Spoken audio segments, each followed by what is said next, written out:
নেপালের অন্তর্বর্তী সরকার প্রধান হিসেবে এবার উঠে আসলো প্রকৌশলী কুলমান ঘিসিং এর নাম। এর আগে সাবেক প্রধান বিচারপতি সুশীলা কার্কি আর কাঠমান্ডুর মেয়র বালেন শাহর নাম জোরে সোরে আলোচিত হয়। তবে কার্কি নেতৃত্বের জন্য বয়স্ক, এমনটি বলছেন আন্দোলনকারীদের একাংশ। আর বালেন শাহ নিজ থেকেই চাইছেন না ক্ষমতা নিতে। এদিকে ক্ষমতাচ্যুত প্রধানমন্ত্রী কেপি শর্মা ওলি কাঠমান্ডুর একটি সামরিক ব্যারাকে অবস্থান করছেন বলে জানা গেছে। নেপালের অস্থিরতার জন্য ভারতকে দায়ী করেছেন তিনি। আফসানা নীলার ডেস্ক রিপোর্ট। নেপালে অন্তর্বর্তী সরকারের প্রধান ও সরকার গঠন নিয়ে আন্দোলনকারীদের মধ্যে দেখা দিয়েছে মতপার্থক্য। সুশীল কার্কি আর বালেন্দ্র শাহর পর উঠে এসেছে প্রকৌশলী কুলমান ঘিসিং এর নাম। দেশটির বিদ্যুৎ সংকট কাটিয়ে তোলার জন্য এই প্রকৌশলীর অন্তর্বর্তী সরকারের নেতৃত্ব দেওয়ার জোর সম্ভাবনা দেখা দিয়েছে।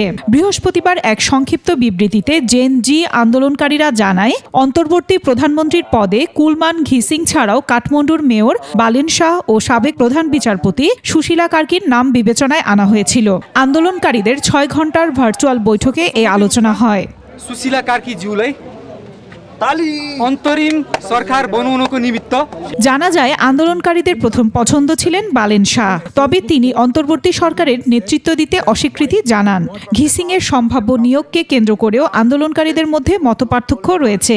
এদিকে কিছু অংশ কার্কির নাম প্রস্তাব করেছে, একাংশ আবার কার্কিকে প্রত্যাখ্যান করেছে। তাদের যুক্তি, সংবিধান অনুযায়ী সাবেক বিচারপতিরা প্রধানমন্ত্রীর পদে আসতে পারেন না এবং 73 বছর বয়সী কার্কি নেতৃত্বের জন্য অতিরিক্ত বয়স্ক।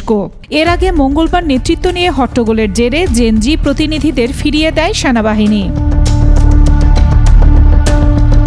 অন্যদিকে খোঁজ মিলেছে নেপালের পদত্যাগী প্রধানমন্ত্রী কেপি শর্মা ওলির। কাঠমান্ডুর সামরিক ব্যারাকে সেনা হেফাজতে রয়েছেন তিনি।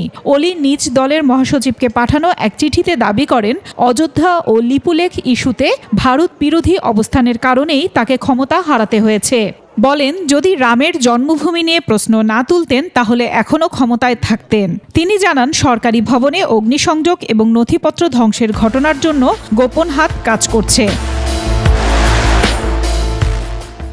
তার সরকারে থাকাকালীন লিপুলেখ ও কালাপানি নিয়ে ভারত নেপালের বহুদিনের সীমান্ত বিরোধ আবারও উত্তপ্ত হয়। সে সময় ওলি প্রকাশ্য বলেছিলেন, লিম্পি আধুরা, লিপুলেখ ও কালাপানি নেপালের অবিচ্ছেদ্য অংশ। আফসানা নীলা, ডেস্ক রিপোর্ট, 21 টেলিভিশন।